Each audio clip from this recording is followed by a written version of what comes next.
saya jujur pasal costing LOD kami dulu boleh ke Cik? LOD kami berharga termasuk SST.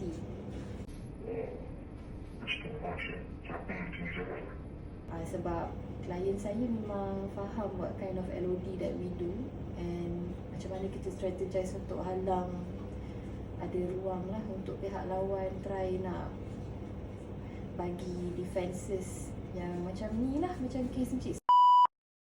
But LOD sahaja tak semestinya menghalang orang tu daripada nak bawa apa-apa tindakan terhadap Encik. So the LOD is to prepare your side of the evidence.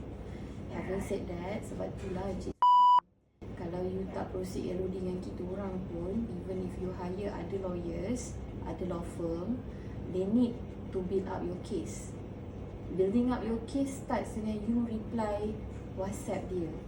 If you don't reply, dia macam ni, lain lawyer lain style dengan experience tau.